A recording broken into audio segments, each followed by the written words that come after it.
One Night Ultimate Werewolf is a social deduction game for 3 to 10 players. The game plays out in 3 stages and can last as little as 5 minutes. This video will explain each of the game's 12 roles. For a basic overview of how to play, see the basic overview video. Any game of One Night Ultimate Werewolf must include 2 werewolves.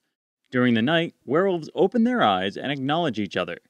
If there is only one werewolf and the group uses the lone wolf variant, the lone wolf may look at one of the cards in the center. This should make it easier for the werewolf to lie during the day phase. The minion serves the werewolves and knows who they are, but he isn't a werewolf himself. This means that the werewolf team, including the minion, still wins even if the villagers shoot the minion.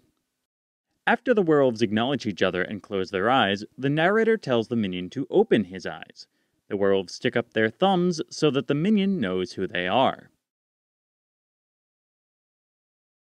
During the night, the seer may look at one other player's card or 2 unclaimed cards in the center. Looking at another player's card lets the seer know for sure who that player was at the start of the night, but looking in the center gives the seer more information to work with. When called, the robber gives his card to another player, then takes that player's card and looks at it. This could mean that the robber changes teams, becoming a werewolf, minion, or tanner. In any of these cases, the robber would likely lie about whose card he stole. The troublemaker switches 2 other players' cards. The troublemaker cannot use her action to change her own card, and cannot look at the cards she swaps. During the day, the troublemaker can use true or false claims about who she swapped to get other players to disclose information. If the group uses masons, they must use both masons.